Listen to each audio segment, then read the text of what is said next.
Fest on Saturdays and Sundays. But I I think it's love it. I going love to wreck the New York. sorry. It's going to wreck the New York business. You are in the meeting host. Yeah, I just love Give it sharing away. the science of this hobby. All right, maybe we'll get Ed. started. We're up to Yep. 7. Very Google K1MTD has joined the meeting. Yep. Good to know. Good to know. Okay, so let me officially get started here. My name's Ed W1YSM. 1 second, I have to rename myself here. I'm the president of the Meriden Amateur Radio Club. And 1 second. Okay. And we're located in Wallingford, Connecticut. And tonight, the Meriden Amateur Radio Club, we have our activities meeting the 4th Thursday of the month. And tonight, we're very proud and privileged to welcome Bob Heil, Kilo 9 Echo India Delta. Before we start, and I have the formal introduction, I'd like to ask our administrator, Rob, K1RCT, to provide us with some housekeeping information. Okay, thanks, Ed. So the moderators tonight are Ed, Eric Olson, KB1JL, Ed Snyder's W1YSM, Jeff Martin, KC1HDB, and Bart Toffness, N1BRL, and myself. Please post all your questions to Bob in the chat. When we get to your query, when we get to the question and answer period, you'll be unmuted so you can follow on. You have follow-on questions. And Bob, I don't know if you want to handle those yourselves. If you want those moderated too, that'll be your choice. Spotlight will be in use for Bob during his presentation. So everybody will have him on your screen and you'll be highlighted, Bob. The waiting room will be in use 5 minutes after you start, Bob. Moderators will monitor who's in the waiting room. So the only reason we do that is just a security precaution. Members or people that are properly identified will be allowed immediate access. I've announced to the moderators or anything from you guys, and make sure, Jeff, if you could make sure Eric is a co-host so he can moderate.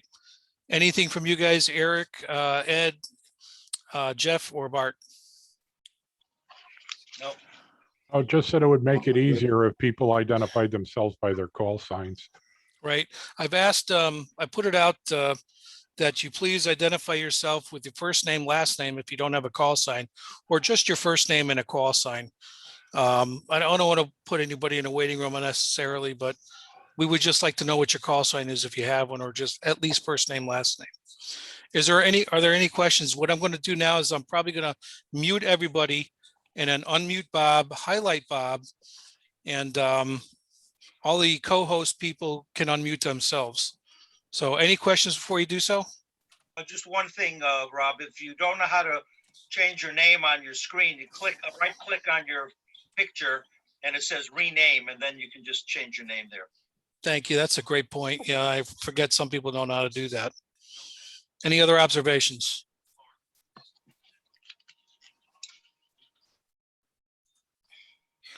Okay, I'm going to mute everybody here.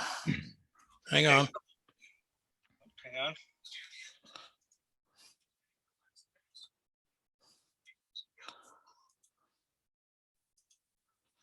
Where's Bart? There's Bart. Okay. And here's Bob. And Bob, I am going to spotlight. And now I'm going to enable waiting room. Waiting room is enabled. Okay. Bob, back to you, Ed. Yes, please. So once again, this is Ed W1YSM for the Meriden Amateur Radio Club in Wallingford, Connecticut. We really appreciate everyone checking in. We went to a lot of effort to publicize this as widely as possible, and we're very gratified that as many people took the time to come in and join us. So our honored guest tonight is Bob Heil, K9 EID. Bob was first licensed in 1956. His career has been both in the sound reinforcement industry as well as in amateur radio, where he has brought high quality articulate audio to our beloved radio hobby. Bob is focused on radio design as well, and he built one of the first VHF single sideband KW stations. Designing antennae has also been his passion, from 128 element 2-beam J 2-meter J-beam array in 1960 to the latest phased arrays on 40 and 75 meters. Most of us probably have at least one piece of Heil audio equipment in our shack. We are honored to have Bob as our guest tonight for this MARC activity. We welcome Bob and his electrons to Connecticut. Bob will be discussing optimizing your station's signal. Bob, over to you. Very good. And I thank you. And thanks so much for John and all the guys that have invited me. I just absolutely love doing these club meetings. And I think that's the good thing that's come from COVID, is the fact that we're able to do this virtually. And it's actually better than being there live, as you're going to find out tonight, because I can do so many more demos and things like that that really help us. But I'm going to do a few minutes of where I came from. It's kind of interesting of how I got here. I started very early in life. In 1952, my parents bought me a B3 Hammond organ, and 2 years later, I became a professional, making quite a bit of money as a kid playing in restaurants. And that was the big thing in the 50s. Restaurants, a lot of restaurants had Hammond organs. Well, a couple of years later in 56, I became the substitute organist at the Fox Theater in St. Louis. Now, why I take time to tell you all this, this is very important to not only me, but you. And the reason is that organ had not been played in 20 years. And Stan Can was the organist there, and he tapped me to help him not only play the substitute shows, but we had to voice and tune over 3,000 pipes from 1 inch to 32 foot. Voicing and tuning, that was a major thing in my life.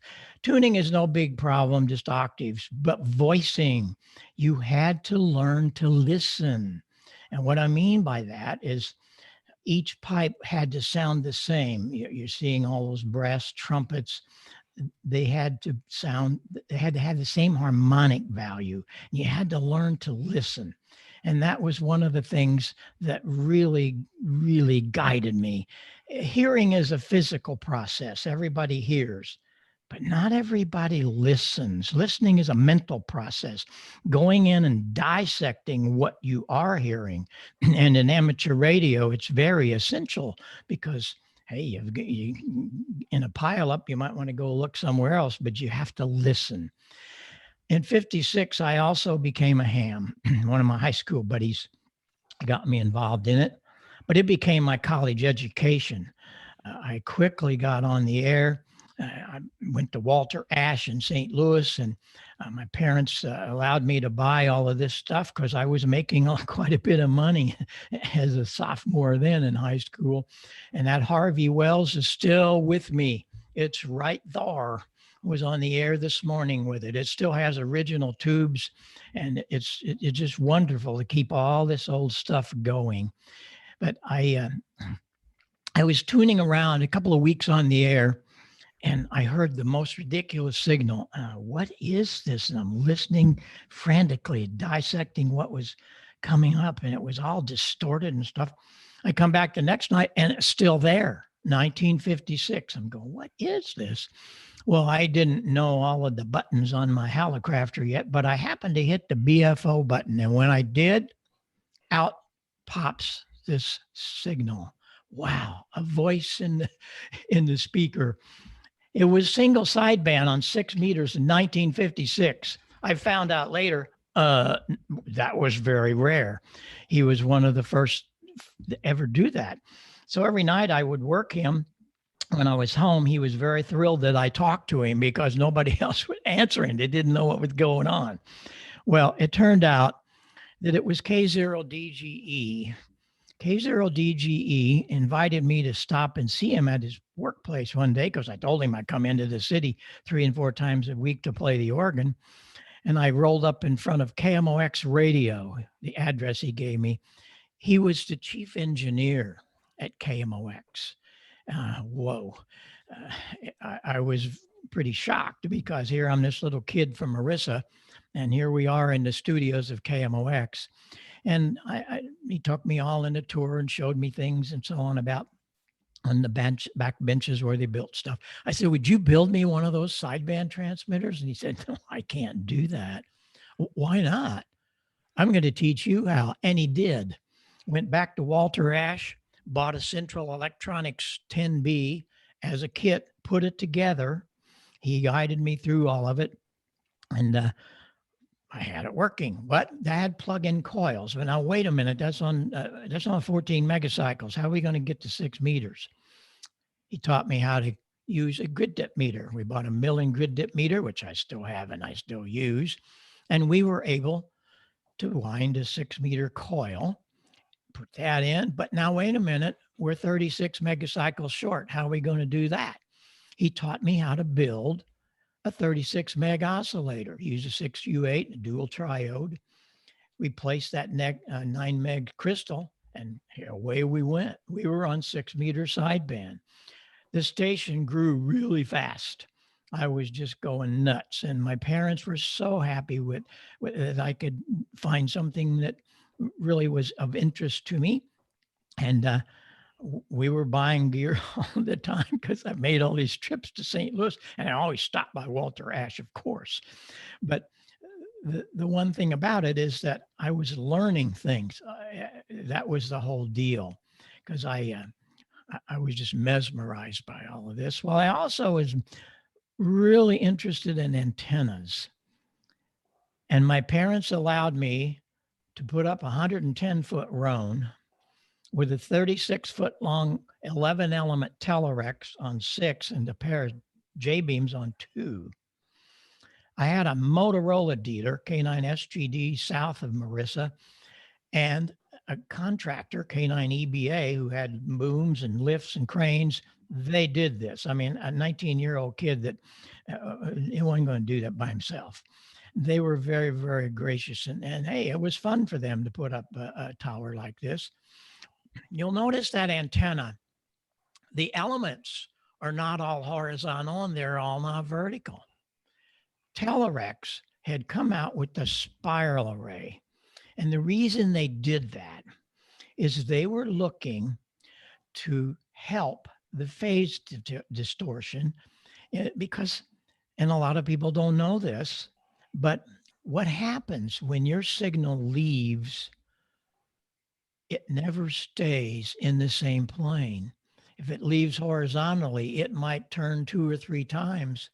And every time it does, it's going to be 20 dB down sometime.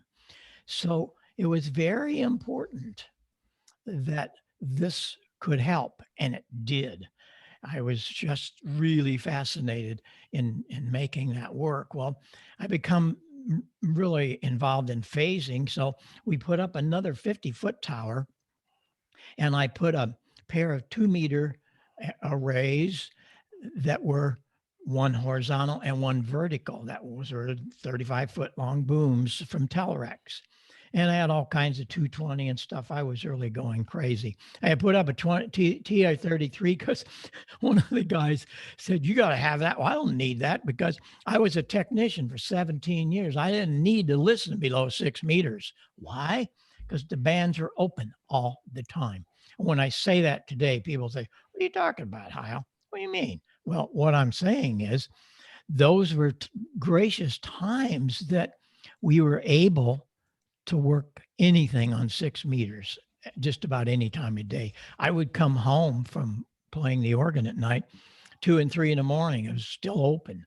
So I didn't need anything, but I put that up to listen around or whatever. But things really grew quickly. And I also, in 59, I bought a Johnson 6 and 2 Thunderbolt.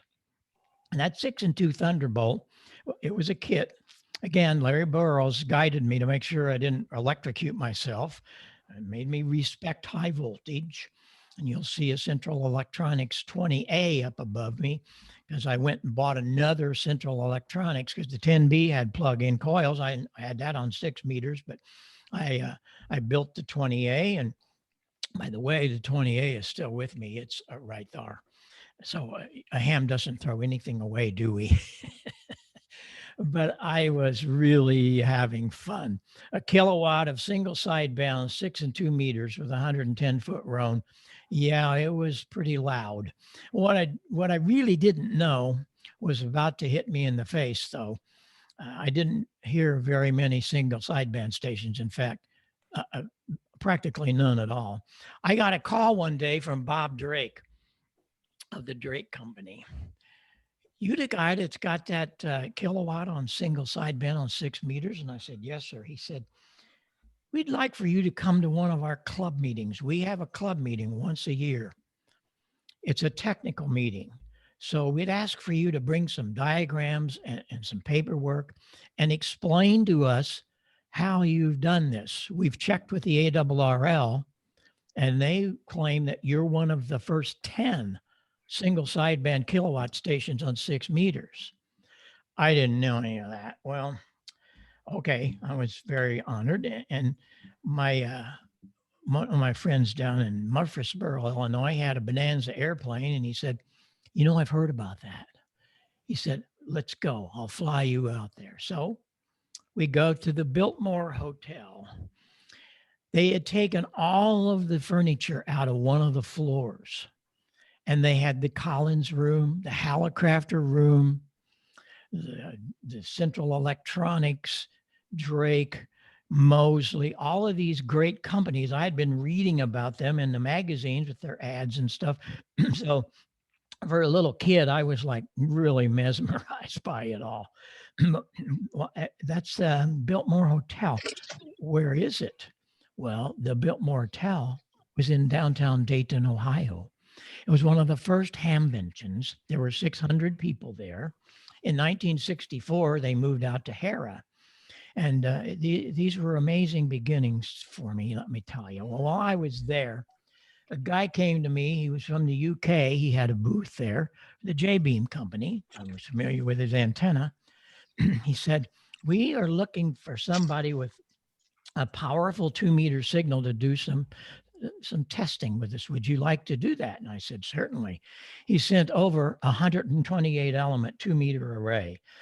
And again, my friends from the Motorola dealer and the contractor, they really put this together. This was in a spare lot beside our house.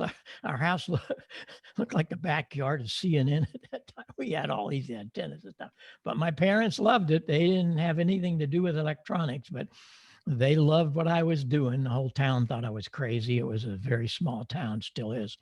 And we put this thing up, 2 prop pitch motors, one to turn it horizontally, one to point it to the moon. And I was having so much fun.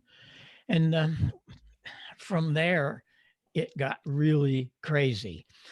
I built the first band switching 6 and 2-meter transverter. So you could take that 14 meg signal and put it on 6 or 2 meters, plug it into the Johnson and old buddy.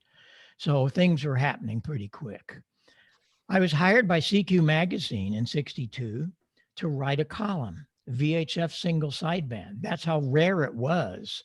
But it was the place where serious VHFers could hang out and learn.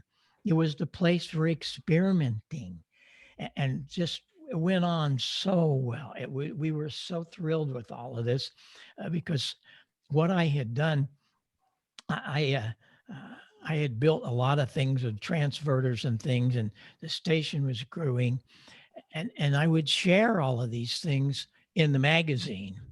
So we were having a lot of guys build.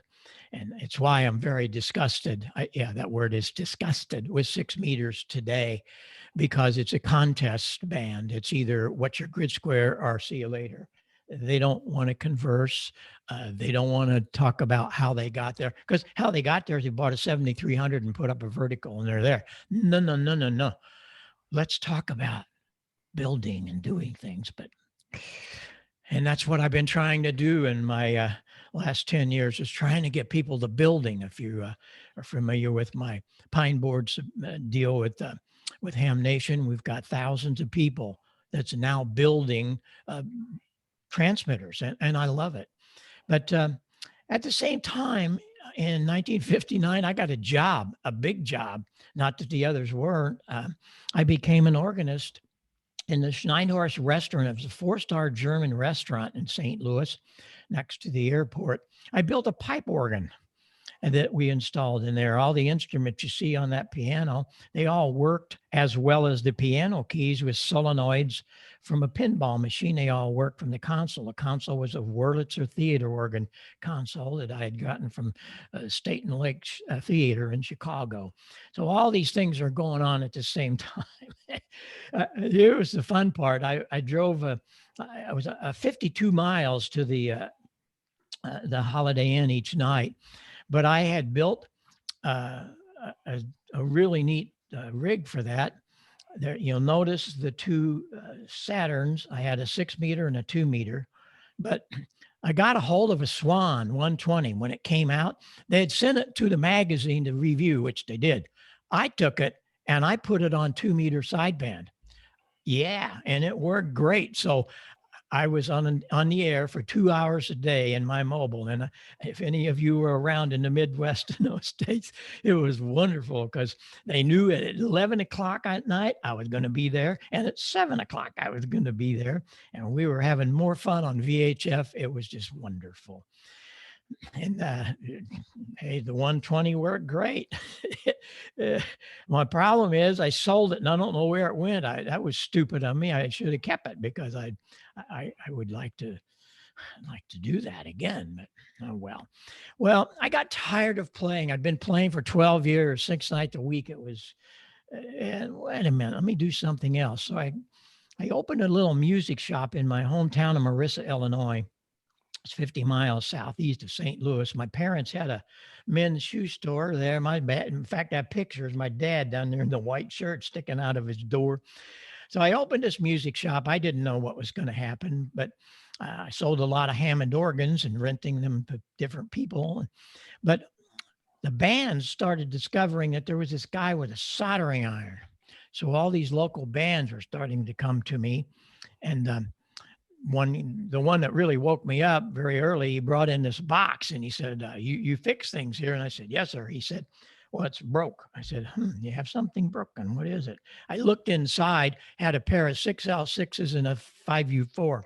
It was a guitar amp. Guess what? It's the same modulator that's in my Harvey Wells. I knew the circuit well. So we were having way too much fun. And the band started coming, people like Michael McDonald, REO Speedwagon, only they weren't known yet. They were still in high school. They were still practicing, and I was building gears, selling them guitars and all of that. But I was renting these Hammond organs to the big hockey arenas and stuff in St. Louis, and they would have people come in. The PAs were terrible. They were put in 1930, little columns that fill 10,000 seat. I don't think so. So the ham radio in me, I started collecting big speakers. The Fox had thrown out a bunch, and I was building PAs, big ones. And the arenas and all of the concert venues would start hiring them.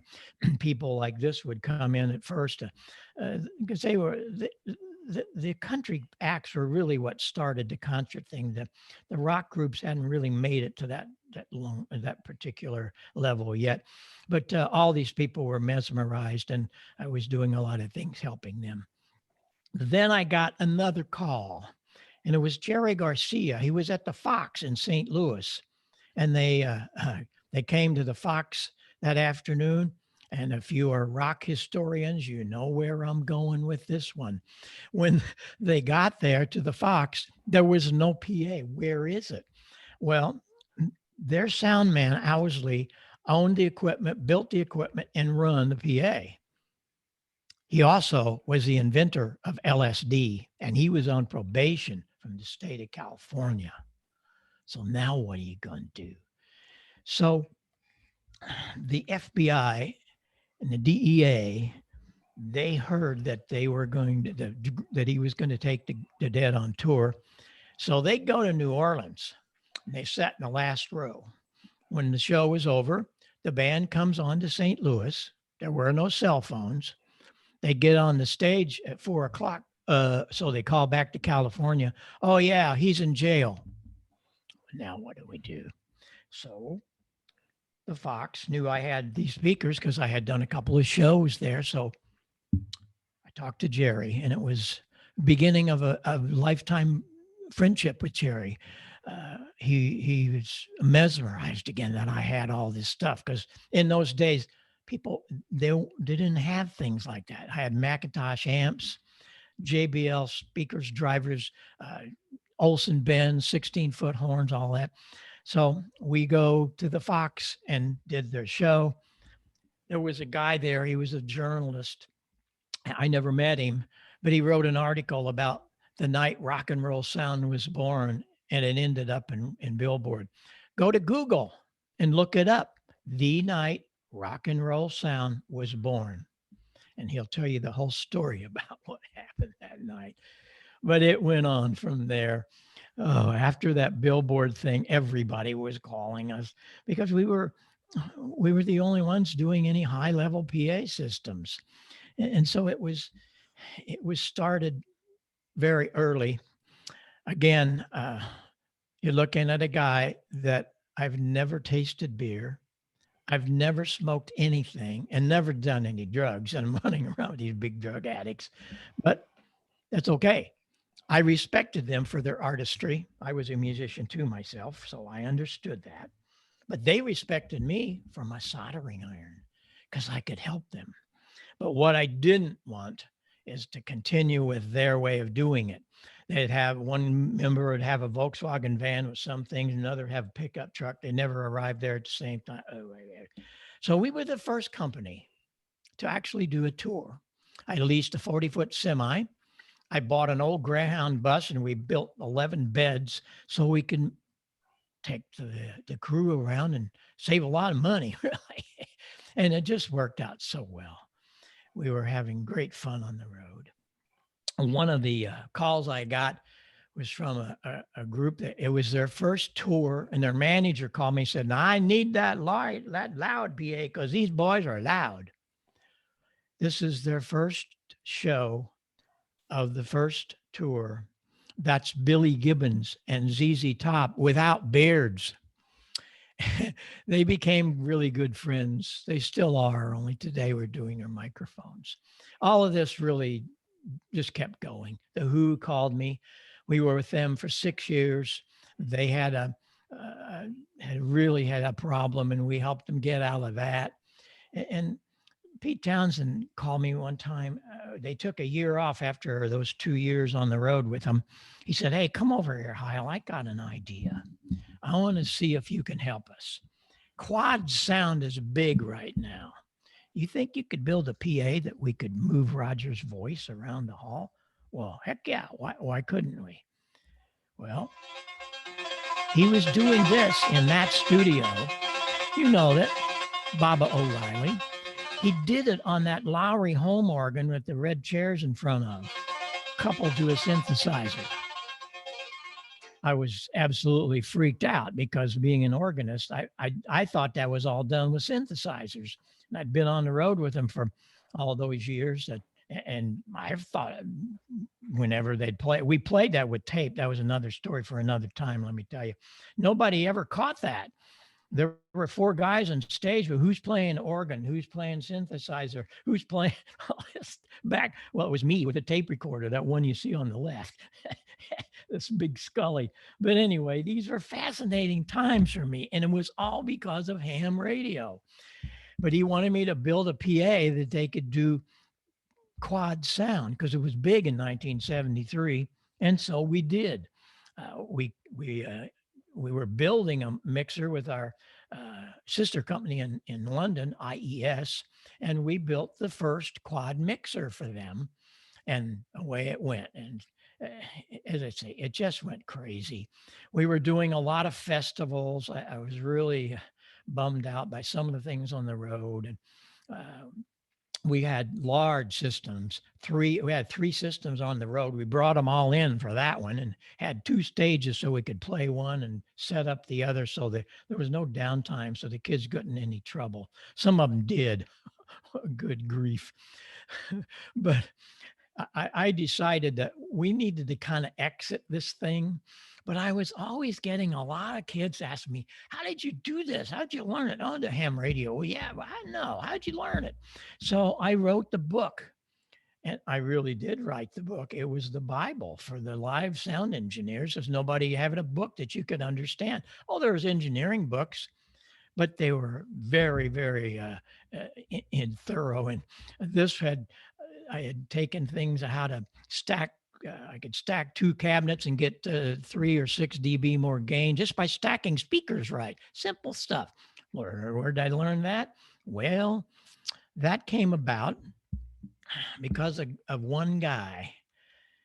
I got a call one day from Paul Klipsch. Paul was the father of hi-fi in the late 40s. Paul was the father of the folded horn. He wanted to come and see this guy that had a 10,000 watt PA.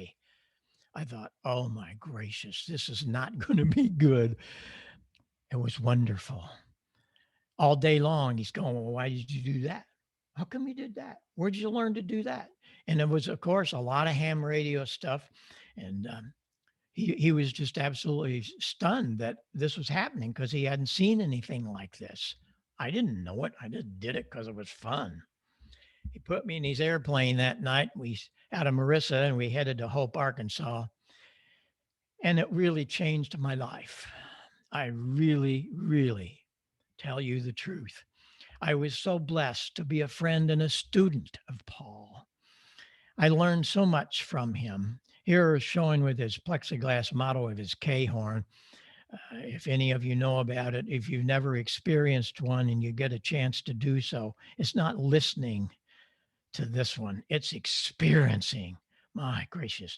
You put that in the corner, you know, it's a V-shaped thing. You put that in the corner. You had to have 8 foot of flat wall out of that corner one way and 8 the other. When you put this in the corner, the 2 16 foots, that your room became the last of the speaker cabinet. The sound was incredible. He started teaching me things. He referred to the idea factory of the 1920s. That was Bell Labs and was a consolidation of AT&T and Western Electric. Western was the manufacturing arm of the Bell system. They put, now listen up, they put 4,000 scientists and engineers on this project. They assigned the newly created Bell Telephone Labs to them. They were fully dedicated to researching how the human ear worked and what frequencies were most important to understand the spoken word. What is all of this about? What do you mean somebody had to try to figure out how our ears worked?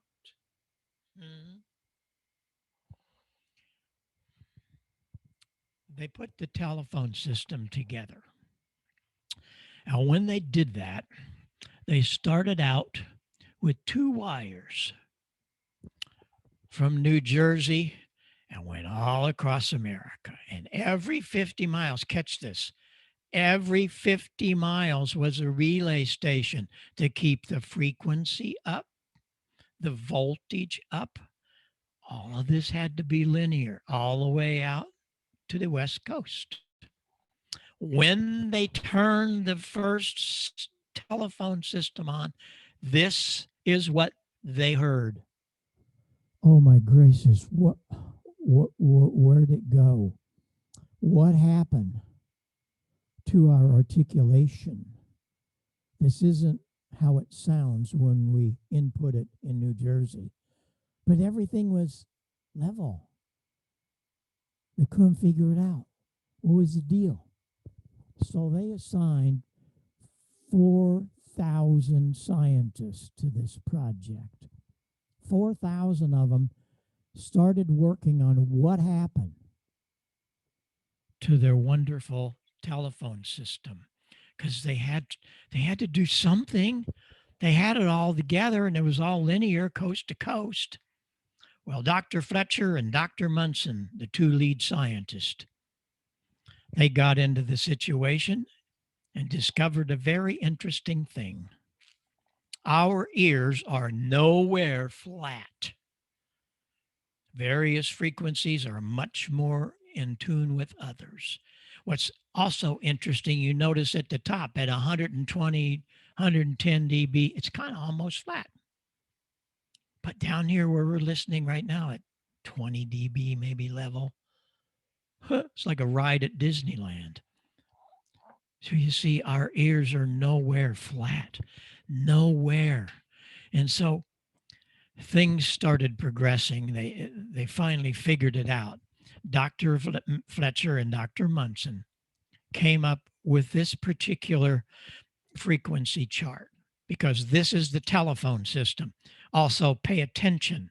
It's from 125 to 3K, 4K. Look at that. That's also ham radio. The telephone system is 300 to 3000. That's pretty much what you and I live with.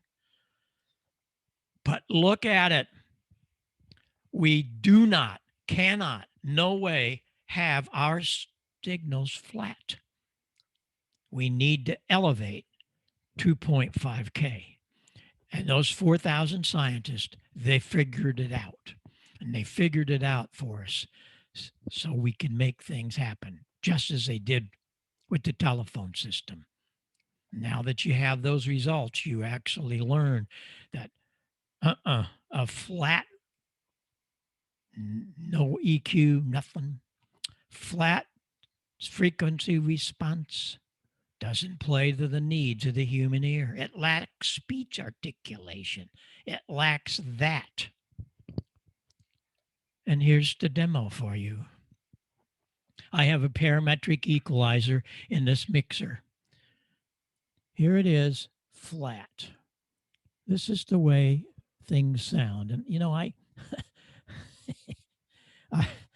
listen a lot. I'm on the air a lot, and I hear so many signals that they're lifeless because they don't have any equalization.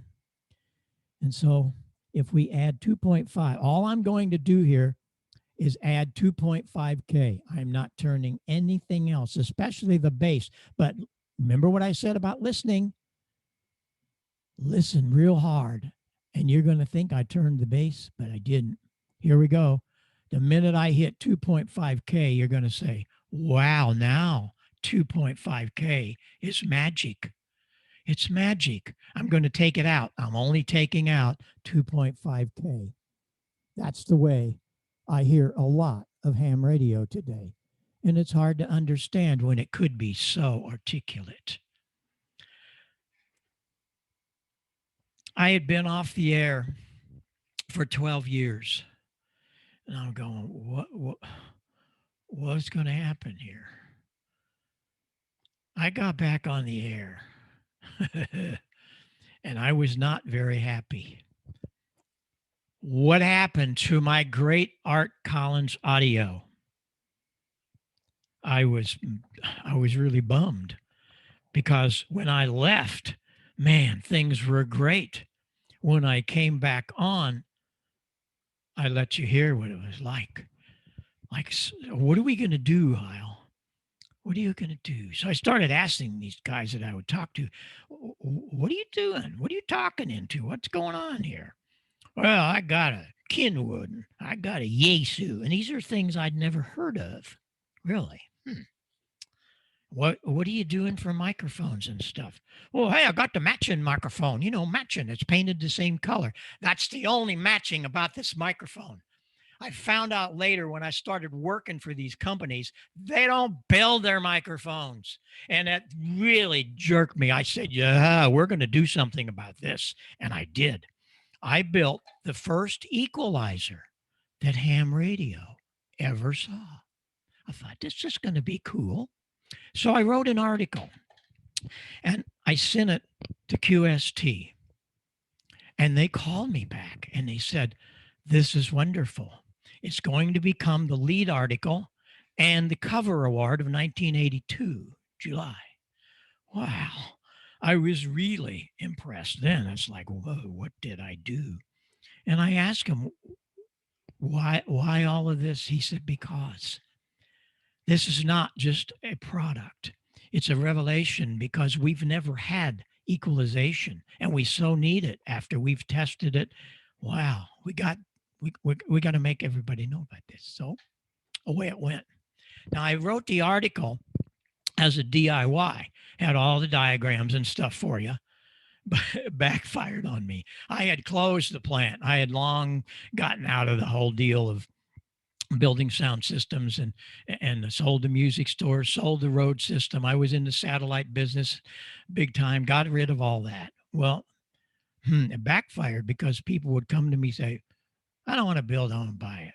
So I reopened the plant, it had been closed, and I brought back a couple of my really great solder gals, and away we went. It was actually the start of Heil Sound. So, amateur radio side. So we were really having fun doing a lot of different things.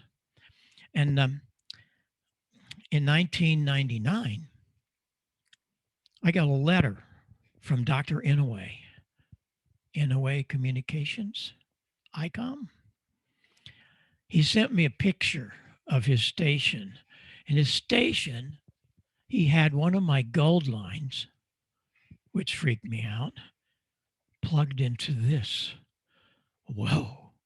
He said, like your EQ, we want to build new line radio and we want to install EQ 200.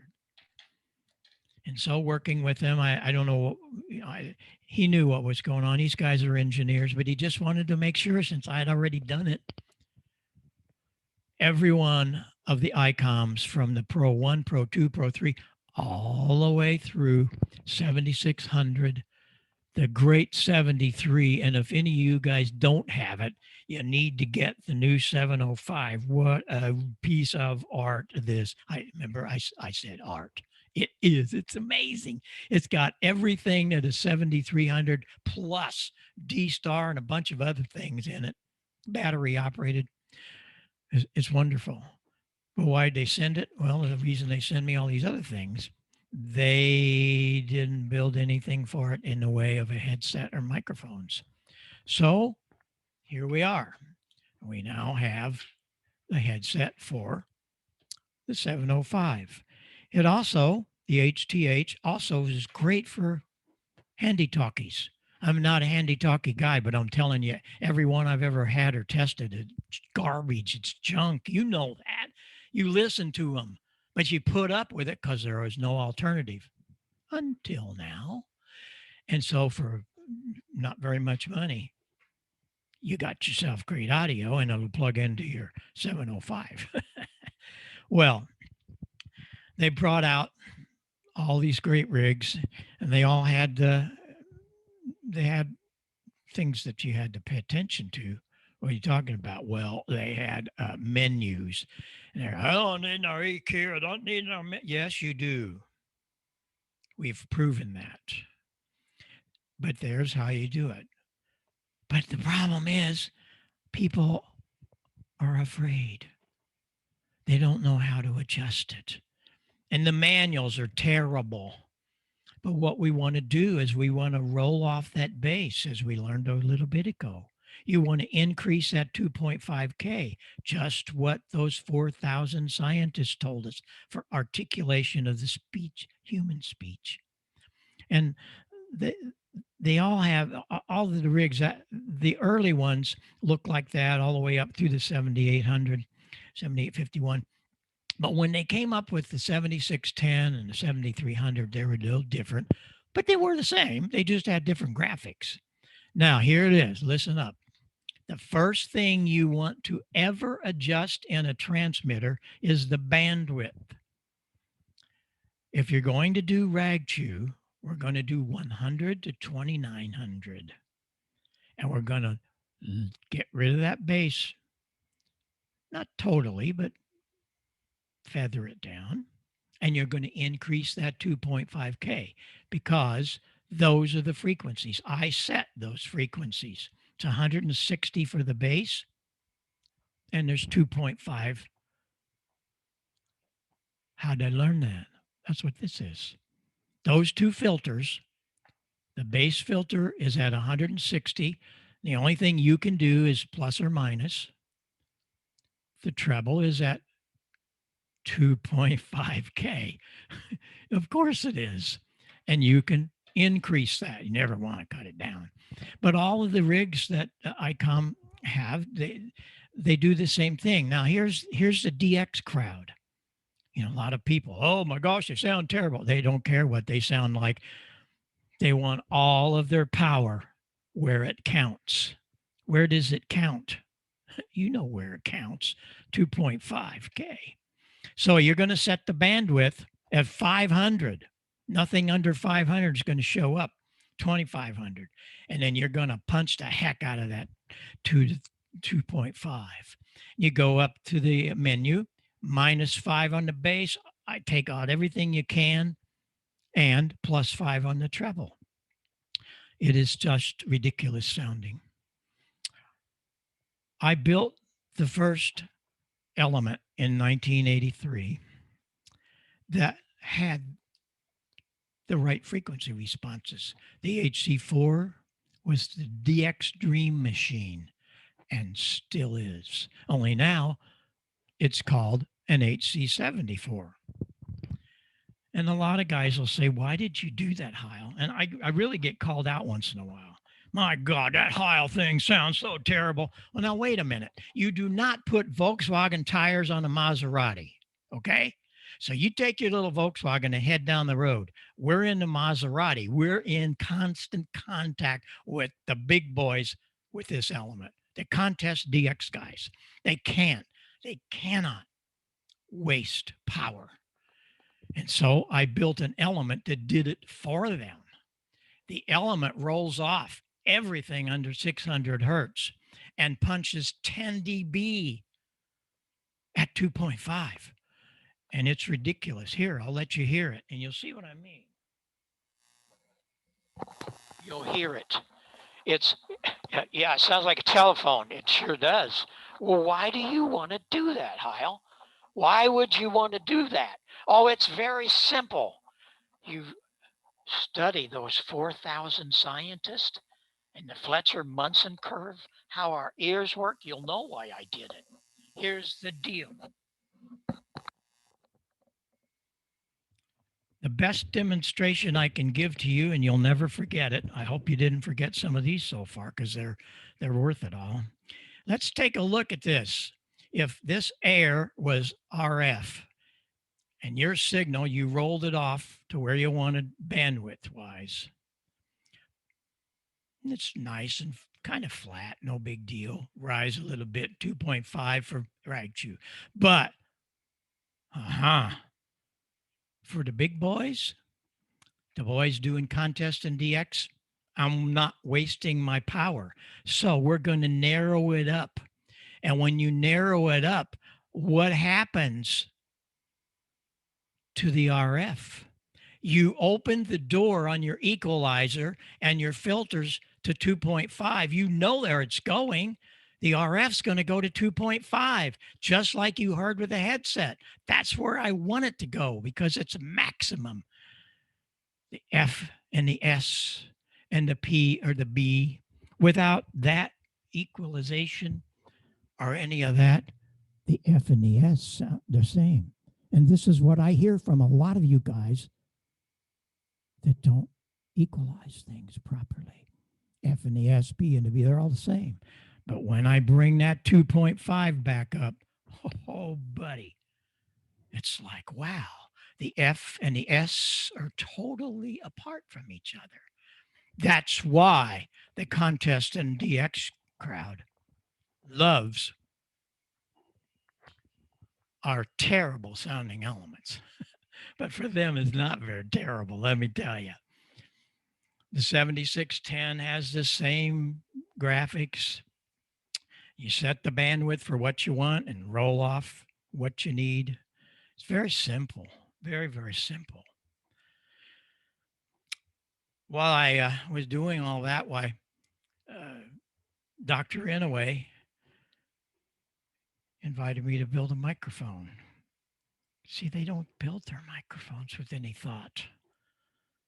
I did. This microphone will not work on anything except an ICOM. It comes with our own cable. It comes with our connector, and it is unbelievable. When I hear about a matching microphone, it turns my stomach. None of these people build a matching. The only matching is the color. Trust me, I know one behind the scenes on these guys all the time asking you, why can't you do better? Oh, we're okay. Yeah, right. Well, it opened a big door for me. Here is wonderful. I can just tell you, if you got an ICOM, you need that. It will actually bring your signal so much farther. What are we going to do by Yaesu? A year after this happened with the Pro One and Dr. Inoue, Dr. Hasagawa, who owns Yaesu, he came to me at Dayton. I want to talk to you. Okay. I want to do that thing better. Okay. Well, if we're going to do it better, we're going to do a parametric. Yeah, that'd be good. Not so fast. Why? I said education. Well, with shelving EQ, you have two knobs to turn. I was the engineer. Yeah, ICOM, they're engineer. We set these at 160 and we set them at 2.5K. All you can do is boost or notch the level. But with parametric EQ, you ready for this? You have nine controls. 9, not 2, which are already set for you. And that is why so many Yaesu owners are still in the default mode. And it really saddens me because it's the best tool in amateur radio transmitters that you could ever get. They didn't do well with their manuals are terrible. Look at them. I can't even understand. They got a bunch of graphs. They don't mean anything. Tell us how to do it. Here it is. If I brought a 10-year-old kid in here, I am going to teach them in about 2 minutes, just as I am all of you, how to adjust and how to understand a parametric EQ. Parametric, what is that? You can change the parameters. You can't change the parameters here much other than level. And that is why so many of the Yaesu owners are still in the default mode because they're afraid. Nobody's ever set them down and politely told them this is how it works. There are 3 filters in the Yaesu. They're all alike. The 3 controls for each: frequency, level, and audio bandwidth. Okay, well, here we go. Now, pay attention. We're going to set that first frequency where?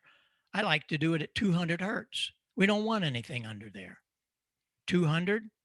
What are you going to do for level? Minus it. I certainly don't want to increase that. I'm going to minus it a little bit. And then the octave, that's the bandwidth, is usually 2 octaves at 200, 400. That's the width of what that filter covers. So 200 minus a few and 2. What do you do with the second one? There's always been something in audio that freaks me out. I don't know why, but it's I guess the humans. There's a boxy sound. You do this to your ears, you'll see what I'm talking about. There's a boxy sound always in everything that I hear at 900 to 1200. So let's get rid of it. Second filter, 900, notch it by 3 dB or so, 2 octaves. Hey, we're almost there. I told you we're going to do this easy. Third filter, you already are, I hope you're ahead of me. You're going to set the frequency where? 2.5. You're going to notch it? Of course not. You're going to boost the heck out of it. Plus 6 or 8, all you can get. And the bandwidth. I make it a little wider, but here's what it looks like. It's very simple. See, cover up that the brighter side, have that screen and all that gibberish you see, frequency level. No, it's frequency level width, frequency level width, frequency level width. Why didn't they do this? And the left column, you can't read it well. That's all a bunch of gibberish. It's assignment numbers. What do I care what the sign? You don't care. 201, 203, 204. but every rig's different. They'll have a 102, 103, or a 501. Forget it. You don't need all that. All you need is frequency level width, frequency level width. You do that to your Yaesu and you're in a new world. However, what do we have to do first? With all transmitters, got to set the bandwidth. Have a separate control. I would set that bandwidth if you're doing rag chew at 100 or 200 on the low end, 2.9 or 3 on the top. That's it. All the rest of it, frequency level width. It's so simple. But here's the most important thing about Yaesu. Listen up. It has a control. After you do all of this, it's a save button. If you don't hit the save button, none of it means anything. It won't work. So you have to save it. So you can do that. You go to our website. If you haven't been there, please do. There are so many things there. There's 50 pages under the support. You'll find 50 pages, all things ICOM. Another for all things Yaesu, all things Kenwood, all things Elecraft. And if all else fails, you send me an email. My call at ARRL or Bob at Heil Sound. We'll get on Skype. We'll get on Zoom. I'll help you. And I do. I had 2 today that I helped. Yeah, you can only do so much on a telephone. So we can help you with that. The other thing is very important. We've got our equalization set. All of that's working good. You know, we've figured out that we don't want to sound like this. We don't definitely want to sound like this. We want to be more articulate. So we set the equalizer. But I learned this from the 4,000 scientists about every time you double the distance from the source, you lose, ready for this, 6 decibel. If you double your power, 500 watts to 1,000, what do you gain? 3 dB, 3. You might have spent $2,000 to get 3 dB. And yet you're going to take your microphone and put it on a desk stand. It's way down here and it's like, oh, shut up, Heil. All we got to do is just turn up the gain. Well, when you do that, you sound like you're in a roller rink. No, you have to close talk the microphone. Do not get far away. If you have a desk stand, lean into it. I brought booms to this industry in 1981. I did it for me, but then a lot of people say, hey, I need one of those. And it's now one of our major projects. We're selling tens of thousands of these to the broadcast industry, the podcasters, and ham radio. It's stunning to me. Once people figure out that, wow, these are not just things, these are tools. Well, the other tool is how you use the microphone. We all have a situation, and I don't want to see you do this.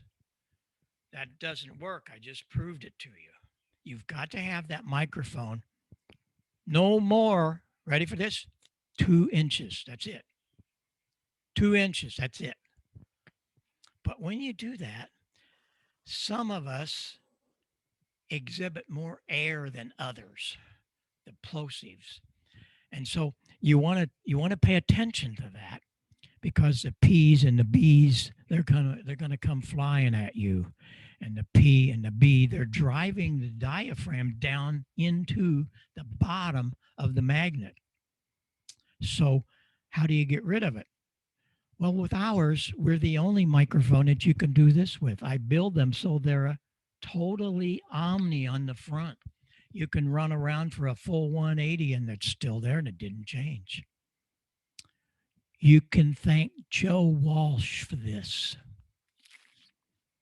In 2006, when we had a home out there to help Joe for a few years, and sitting at his kitchen table one day, and he said, "You need to build me a better microphone." I said, "Well, what's wrong with that ball thing you're using?" He said, "I got to hit it right here and I can't move it." Well, you know, all of the entertainers you see, they all got that thing stuck in their mouth because it won't work anywhere else. He said, "You make it so I can move around." Well, Omni on the front. Okay. And Also, you want to use one of these guys, and it ends the plosives. If I say a P and a B, it didn't bottom out. If I do it here, P and B, it bottoms out. However, pay attention to this. This is very important. Don't go to Walmart and buy one of these for $1, because all it is a piece of foam that you stick on your microphone. That isn't what this is. This is acoustically transparent foam. It's a very exotic piece of foam. Comes with all of our microphones. It does not injure any of the audio going in. And I hear guys every once in a while, "Hey, Jim, take off that stupid muff. You're all muffled up." And they take it off and they're really clean. Well, that doesn't happen with an acoustically transparent one. So you can have it all day long and it's great. Well, another thing that Joe said to me, he said, "You know what? We need a microphone that gets rid of all that stuff in the rear." See, remember when I used to come through with the band on 2 meters, you turn that big array around, I couldn't hear you. Do that to my microphone. Okay. Never thought about it before. But we did. First of all, how did I do it? I did it with phasing. Phasing is one of my all-time favorite subject. What's happening now after doing almost 200 of these this year, I'm coming back doing 2 and sometimes 3 additional ones. We'll pick out one subject. Like we'll pick out phasing and really dig into it or whatever. Anyway, I have a little demo. You're never going to forget it. And it means everything to you if you can apply some of it. And you can apply a lot of it. Here we go. And unplug this guy.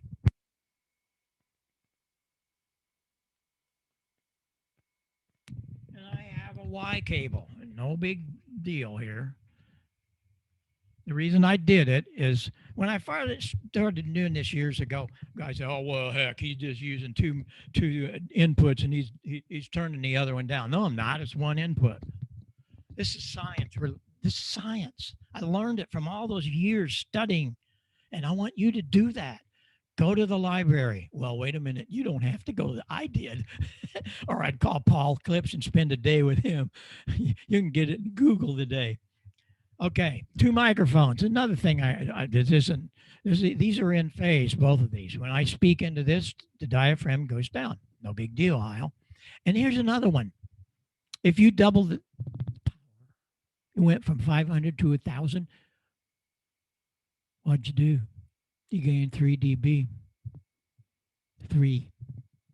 That's it. Well, if I bring this mic up to this one, I'm going to gain what? 3 dB. Look at my meter. You ready? I mean, you can almost see the row meter behind me. It'll only go up 3 dB. See if you can hear the difference. Here we go. 1, 2, 3. What? Remember what I said in the beginning? Listening is a mental process. Close your eyes, please. We're going to listen. We're really going to get into this.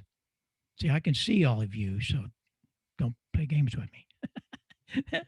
I'm going to take away maybe 1,000 watts, maybe $2,000 when I go into just one of these. Here we go. 1, 2, 3. Did you hear a difference? Nope. The human being, again, I learned this from the scientists, 4,000 of them. The human hearing cannot detect a 3 dB difference. So why do you do it? A lot of them do it for ego. Oh, I got a kilowatt. Well, good for you. But there's a lot to say about audio. But that's not what I want to do here. I got something else that's really important. I had this magic little plug. This magic little plug. Pin 2 is hooked to 3, and 3 is hooked to 2. It's out of phase. Well, big deal, Heil. It still sounds exactly the same. Yes, it does. I didn't say it was going to sound different. But when I speak into this one, the diaphragm is coming up. When I speak into this one, it's going down because this is in phase, this is out of phase. What happens when I take 2 signals out of phase?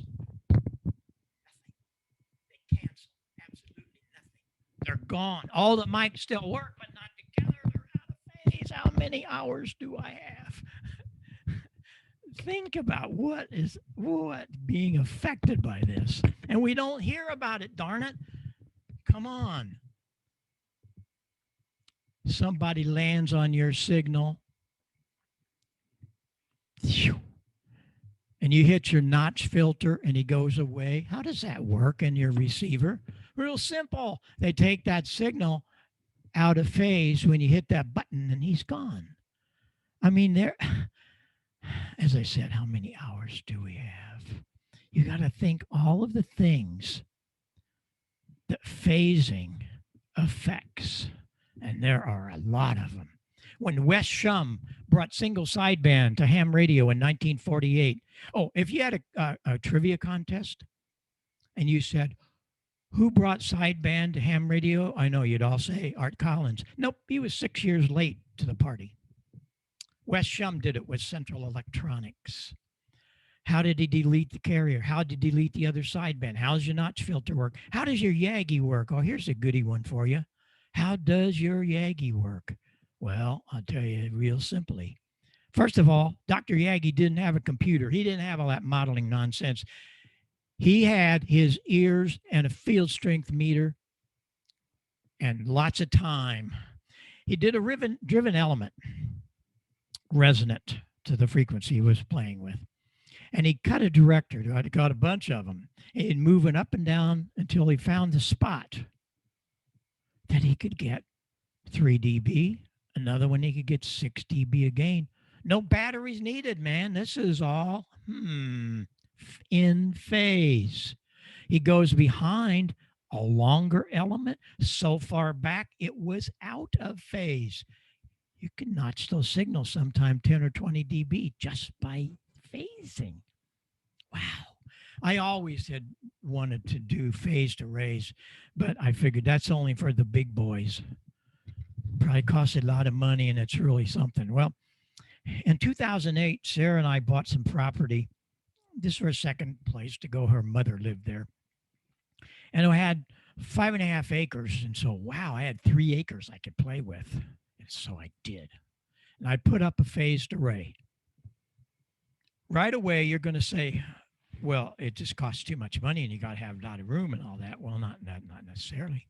I went to the co-op, electric co-op, and I got the telephone poles. A lot of those guys, they'll have like 80, 90 footers and they get rotted out. So they take them down and cut them off and lay them in a pile.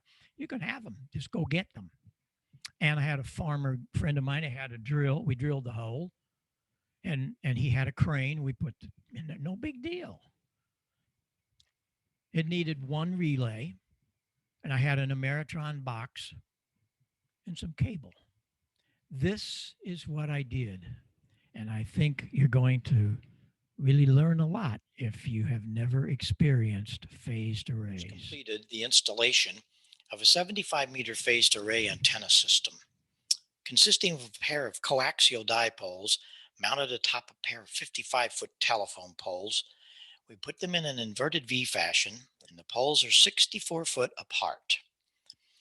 These are 500 foot from the operating position, fed with RG213.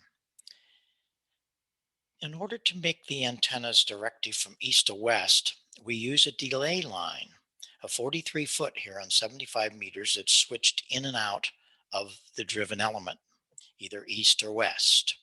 The downlead length is 126 foot.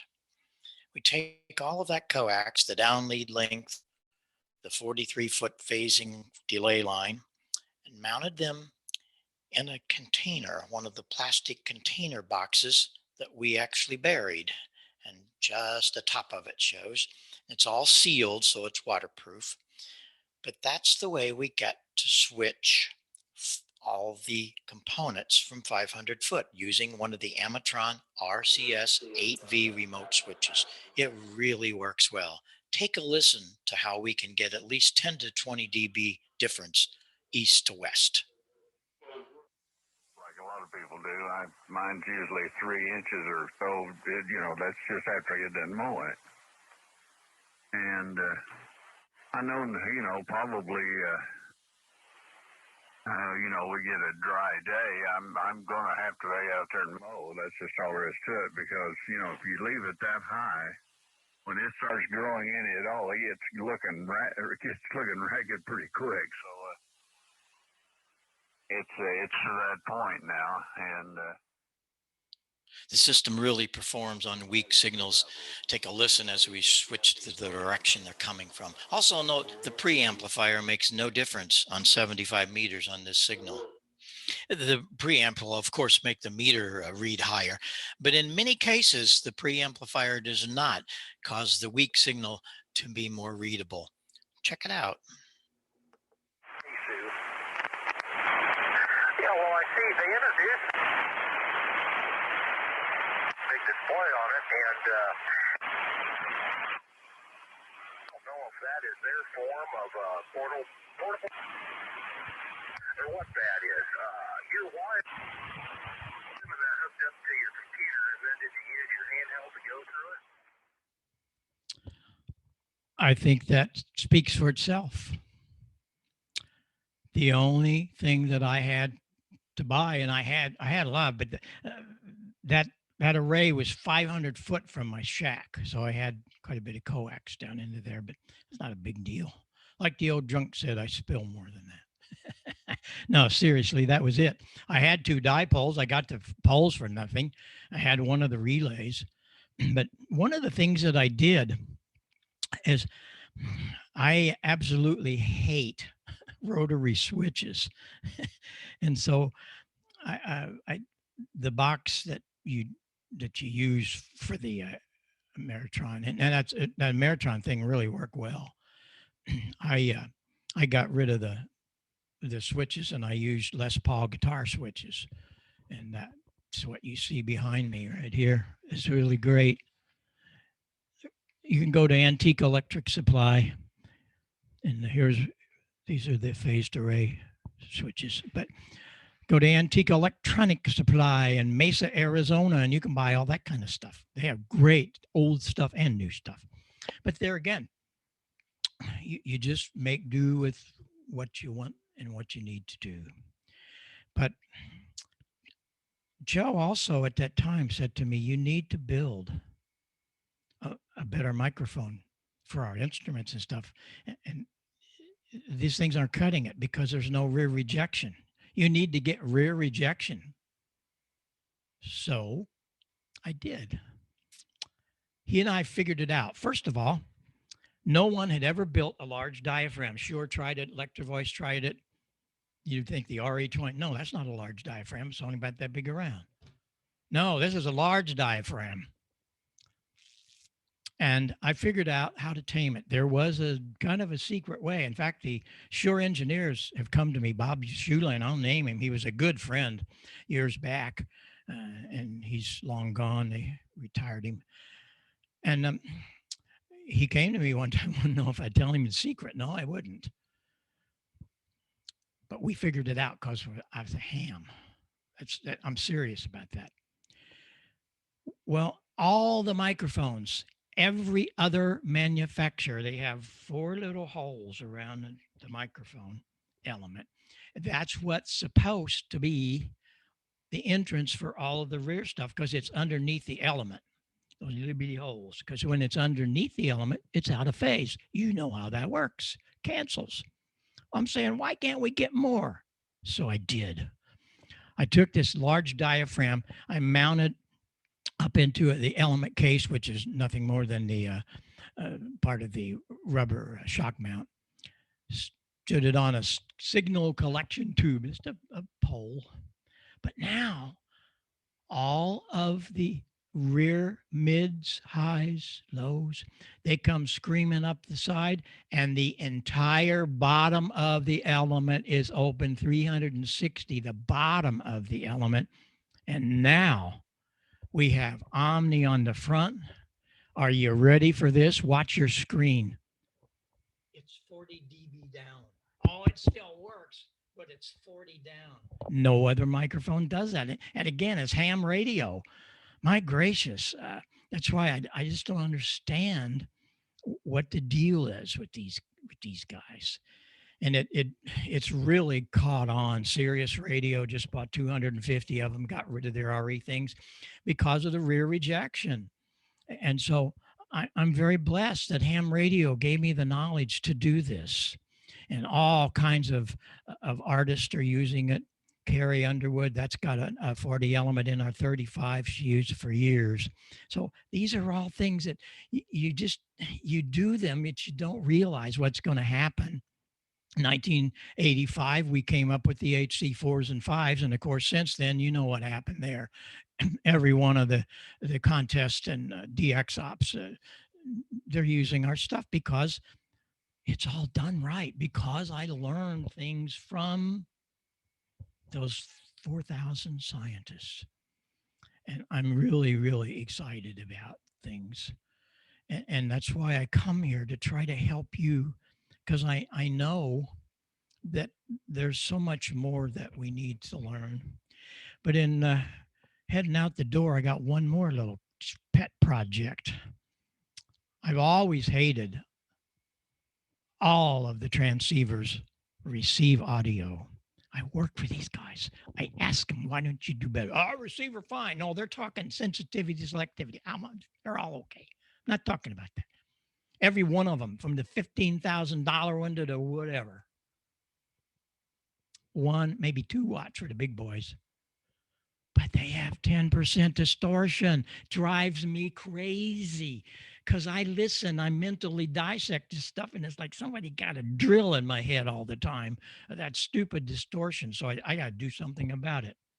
And I did. It took me 2 years to do this. First, I started with the speaker. Oh, man, Heil, there's all kinds of speakers. Yeah, they're all garbage. They're junky speakers. They don't care what they sound like. I applied the Paul clips to this one to get the right 5-inch speaker, large magnet. Why do you want a large magnet? So the transient response and the dynamic range is good. Nobody cares or talks about it. I do. I learned it from the scientist and from Paul clips. And instead of a 1 or 2 watt junky little amplifier, that's a 25 watt. At 0.1%, we're talking hi-fi levels here.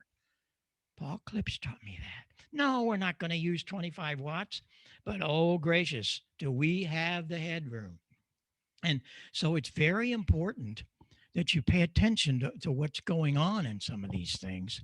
On top of that, I added a 3-inch tweeter, and the tweeter was really cool. It's a titanium tweeter. But now we've got something that is worth talking about.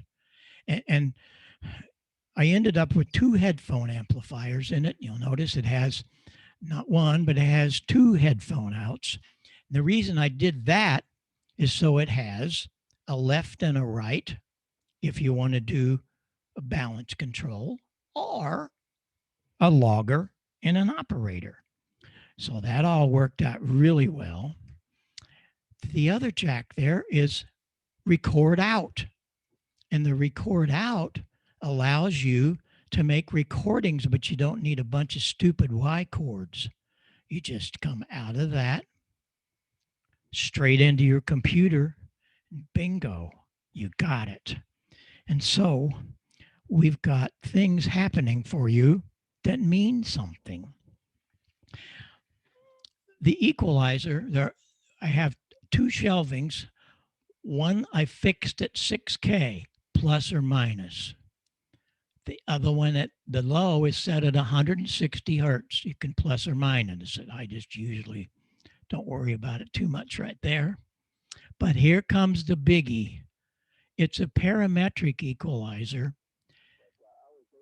and it's gain and frequency from 400 to 1,000 up to 2.5. So you can change that frequency of that knob. That control is the moneymaker. That's where all the activity is going to be. I have some things that I recorded off air, and I did them by taking out of here, going into Audacity. So it was very clean and very linear. What went in came out, and I did it on the 7851 on 20 meters one day, and it worked really well. Let's listen. This is the way you hear this thing. India is Bravo, Lima Bravo, PIATLB calling. Here's the way you hear him. For Sierra, It's Sierra, flat. Germany. Hope I have it right. Very good day to you from Ireland. Name is Lima, India, Alpha Mike, over. Here's the way you hear him. It is flat. India is Bravo, Lima Bravo, PIATLB calling him right. Here are a couple of usual single sideband signals that are mushy and bassy, difficult to understand. But you can add some speech articulation just by adding some 2.5 mid-range. Ability of the 2 meter, a sideband, but they're just not, it's not the same as a rig built, just for 2 meter sideband. The receivers will never compare. So it's kind of nice that, again, ICOM technology. I don't think we have to say any more. It tells the story. What I'm so blessed and proud of is I'm getting so many emails from guys that tell me I gave them the radio back.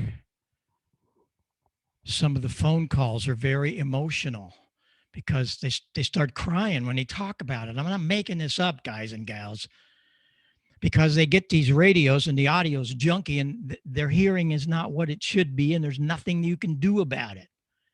They've got the matching speaker. It's a dang little 3-inch speaker in a box painted the same color. Wake up. Why? Come on, manufacturers, do something for us. I don't understand it. I just don't understand it. I want you guys and gals to know there's help out there. But these guys that come to me and tell me I gave them their radio back, I sleep well because I know I helped somebody, and that's what it's all about for me. Last but not least is probably one of the least things you think about. Connectors. Oh my gracious. I screamed at this the years I was working with these guys. Do something. What we do, we go to Foster and they build it. Well, Foster makes the connector, this connector, little bitty ring. But here's what's really ticking me off. They put a piece of heat shrink around to match the silly little wire. Why didn't you build it right to start with? We did. It's a 1/2-inch ring. You don't need needle nose to put it into a socket. And there's 2 cable clamps, and they actually are cable clamps. No black tape needed. The one of them is for our push-to-talk line, for our hand switches and foot switches. The other one is our microphone cable. Well, we designed our own. I actually made this up big. This happened about 12 years ago. I actually it was hard to do.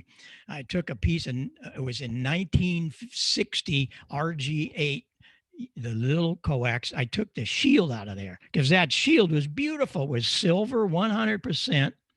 And I stuffed 2 18-gauge wires in there.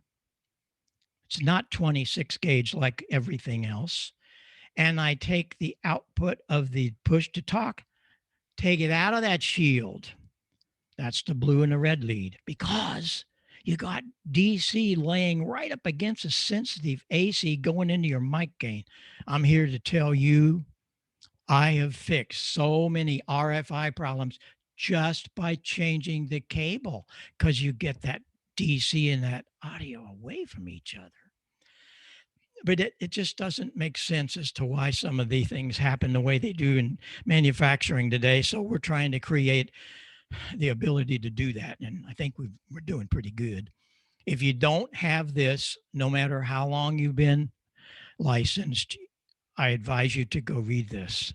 I didn't write it. I compiled it. It's got so many notes. Some of it's over 65, 70 years old. But it all means so much, and we don't know about it anymore because nobody, well, that's old stuff. No, that's the stuff that is the basis of this hobby. A lot of stuff from Paul Klipsch in there and things like that. All the dealers have it. You can get it from our website. We have a great website. You can buy it from them. Last but not least, we're the only manufacturer in the Rock and Roll Hall of Fame. That really blew me away, folks. I got to tell you, because we're not a very big company compared to the others. And I said to the curator, I said, why not some of the big companies? He said, well, they make a lot of stuff, but Heil Sound has done things that's innovative. You think about it.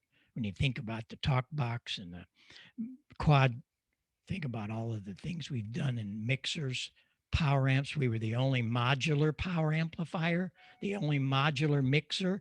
If a channel goes bad, you don't have to stop the concert. You pull it out and put a spare in. I was very blessed by that. That display also has a serial #1 talk box that Peter and Joe both signed. Gracious. What a gracious thing. Last but not least, I was awarded an honorary PhD from Mizzou University a few years back. And you're looking at a kid that never, just barely made it out of high school by the skin of my teeth. No, I only went there the required number of days because I was too busy making my career happening. But ham radio is at the center of all of it. And that's why I'm here. I want to share with you what's happened to me. I want you to know that ham radio is something special. It's not just a, hey, I'm going to talk to my buddy. Yeah, but there's a lot more to it. And especially when we're getting people into this hobby, there's a lot of avenues for them to take from ham radio. I appreciate you having me. I hope I get to come back sometime and do something else we could talk a lot about. We could spend a whole night on the talk box. I don't even think I talked about that. But anyway, any question and answers? Come on, let's go. I'll answer anything. Don't be shy. Let me hear what's going on. Okay, Bob, appreciate that presentation. We do have a few questions in the chat. Question 1 from KC1HDB. Jeff, unmute yourself and ask your question. It was so long ago. I forgot. I think I asked, does Bluetooth degrade audio quality at all? You have to ask me that? Oh my God, don't get me started. I hate Bluetooth. It is the worst thing that's ever happened to audio. Oh yeah, it's cool. No, it's not. It's terrible. And I spent, I wasted about 3 years of my life trying to really solve that problem. And you can't, because they have all their little gates that you have to open and close and go through. And really, it's terrible. I hate it. So, but it's handy. I am not going to change handy for quality. No way. It is not going to have Bob Heil's name on it. I know I tick off a lot of people. Hey, you ought to build this thing Bluetooth. Sure does it, or somebody. Well, let them do that. But it's not good analog. You're looking at an analog guy in a digital world. Mm-hmm. Uh-huh. I stole that from Joe, by the way. That's the theme of his new album. It's a good thing to steal. Yeah, exactly. So I don't know. What do you want to do with Bluetooth? What's the question? It was just more of a general, like on principle. Fundamentally, can it even have the same qualities of a hardwired headset? Even close. Right. You should already know the answer to that. I mean, in playing with it. What I always like to think about when you send that word to me, I just go off on it because it's awful. It's bubbly, isn't it? Isn't it? Yes or no? Agree with me? Yeah. Oh yeah. Why in the world would I want to do anything? I don't. That isn't what went in this microphone. And there's just so many things it destroys. I can't use a Bluetooth headset when I run my microwave. That's all I know. Yeah. Case closed. Yeah. Thank you. Yeah. Thank you. Okay, so from AB1DQ, who had to leave, he's got a comment and a question. Bob, the Pine Board project was simply awesome. Although I came to the hobby later, first licensed in 2002, I felt I had missed out in the era of building. I built many QRP kits, but the Pine Board project was my first scratch build of its kind, and thank you. Are there any plans for a new Pine Board project, perhaps a receiver? Well, we've thought about that a lot. This is what they're talking about if you don't know about what happened. I was on Ham Nation. I actually started that show in what was it? I did 9 years of it. And this was a project that took us a year to do, a year. And I loved it. We were building the power supply. It was a 400-volt power supply. We then built the audio equalizer and mic preamp, and then this final. They were all in pieces and they all hooked together, as all do. There's one up here. It's way back there. But ended up that I wrote an article in QST about it and become the cover story of January 19. January 19. There it is up there. Anyway, you go to my website, Heil Sound, and down at the bottom of it is Pine Board Project. There's probably 50, 60 pages. All of the videos we took from Ham Nation, just the video portions of that. And all of the parts lists are there. My phone number's there. Call me if you need me. I love it. And we tried to look into building a receiver. The problem with the receiver, that's pretty complicated. You really need some sophisticated signal generators and know how to operate and get information from the oscilloscopes. It's pretty tough. We could build a regen, but that's not the answer. But we're still looking into that. I have a final ready with an 807, and I think I'll be doing some of that.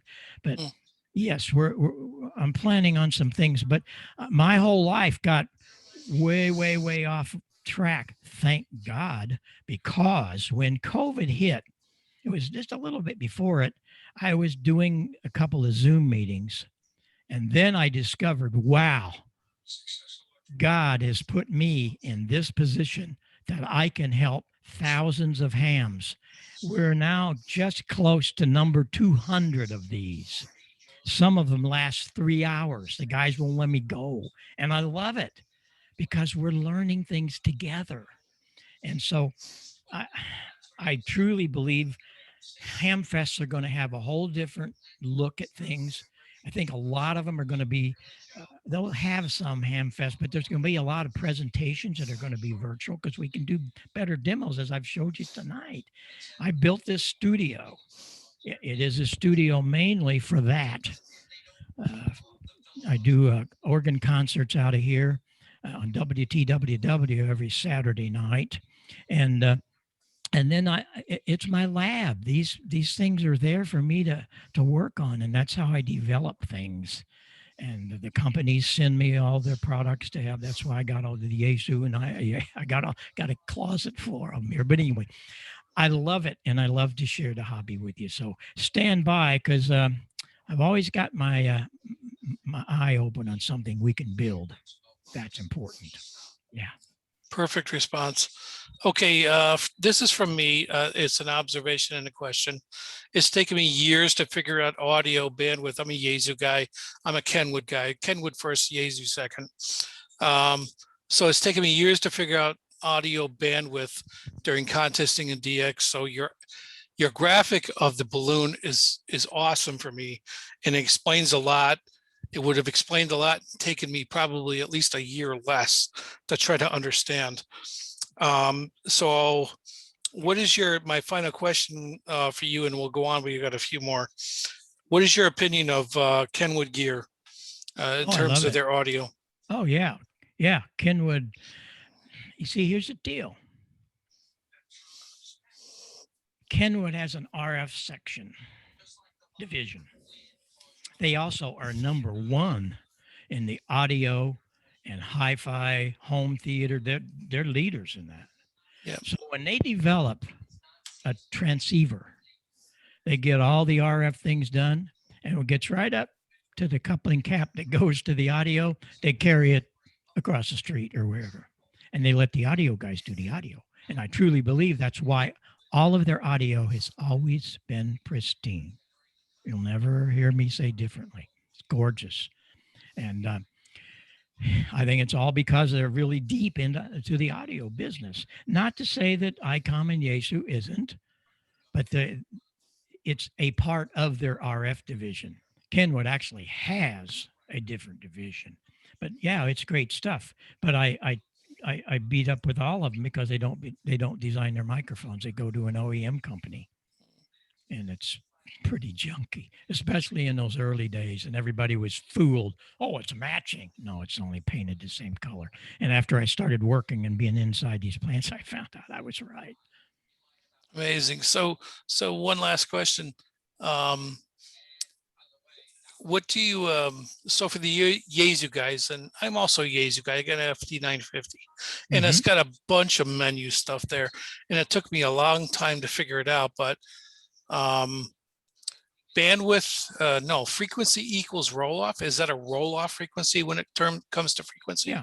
How hard is it going to roll off? Right. Is it going to be a brick wall, or is it going to roll off? Yeah, that was the thing that I did not really understand when I first started making adjustments to the parametric equalization. So I appreciate that graphic. That whole dissertation was very explanatory for me. So this is from KC1BQP, and I wonder if Jeff, could you unmute him? KC1BQP, thanks for taking your time to present to us. Curious what you use to mix and shape equalization. I gotta look, Rob. So give me a second. Sure, KC1BQP. There's a lot of people. You know, I'm gonna click his name here, and it doesn't take me there, unfortunately. Oh, I got it. Perfect. There you go. Hello, Bob. Thanks again for presenting. It's been a wonderful evening. Thank you. And you wanted to know the mixer that I'm using, is that right? Yeah, I'm curious. What do you use to mix, and what do you use to shape the EQ? Well, I have a couple of different, what you're probably interested in. The mixer, when I started at Ham Nation, all the hosts, in fact, I bought them and send them to them. They're Alesis, ALESIS, Alesis multi-mix 8 USB. Why this is so important? This is a very good mixer as far as quality. It has about 10 or 12 inputs into it, some line input, 4 balance line. And the equalizer is a 3-band EQ, but it's just like this baby ahead of me that I showed you. The bass and the treble are fixed. You can't change the frequency, but you can notch or boost it. But the mid-range is parametric. And I mean, it really follows what this little guy is. That's where I got the idea to do it. Because I've had I talked to a lot of people before I did this, and they said, well, you can't do that. I said, why can't you do that? Well, it either has to be all parametric or it has to be all shelving. I said, no, it doesn't. They don't touch each other. And so just as the Alesis, if I had a camera on it, it'd be the same thing. You got high, plus or minus. You got low, plus or minus. But this baby, you got gain. I usually set that up about 3 or 4 o'clock and leave it. And you can move this from 400 to 4,000 cycles. And when you come flying across that 2.5, well, you heard it. I mean, you just know you hit the magic spot. And so the Alesis Multi-Mix 8, I record my organ shows. I've done an organ CD that I record using it. It's that good. And I love it. And I think it's $120. It's got all kinds of monitoring. It's got feedback, all kinds of ear monitoring for your headphones. Check it out. B&H Electronics has it. BSW, Broadcast Supply Worldwide. People like that. But do a Google. You'll find a bunch of them. I wouldn't buy one from eBay, though. I had a guy buy one time, and it was all messed up when he got it. That's why it was on eBay. But that's the answer, and it's really good. Any follow on, Paul? No, I'm all set. Bob, thanks again. This has been a fabulous evening. Thank you. Any questions? I just said, email me. Don't be shy. Sometimes I get at least 50 a day. Send them along. We'll figure it out. Perfect. This is one from N1 API, Al. Hard thing to figure is which menu numbers in the setup to adjust. Wonder if there's a perfect recommended set for both rag chew and DXing contesting. I'm looking at my menu and it's mind-boggling. And I think Al is an FTDX 3000, but Al, I've asked you to unmute yourself. I know you're on phone, I think. Go ahead and ask your question or embellish. Ooh, I can't hear him. I can't hear him either. Let's see where he's at. Al, N1A, I'm asking you to unmute yourself. So if you're there, go ahead and do it. There you go. No. You there, Al? Maybe we can come back to Al. This is Scott from Scott, W1SSN. If you could look for him, Jeff. Scott, W1SSN. Why did ICOM go away from the good preamps in the Pro line 746, 756 to the electric mic that hates dynamic mics? 421 user for a few decades. They never did. Their first radio was in 1960, I think, a 701. They have always had a low gain preamp, always. Mm. And when I came along, I did convince them to raise the gain a little, starting with the Pro 1, but none, zero, nada of the ICOMs work well with dynamic microphones. Those are passive devices. They designed the preamp for electrics. The unfortunate thing is the electric they supply is it's garbage. And that's why he asked me to build the proper microphone, and I did, and it's wonderful.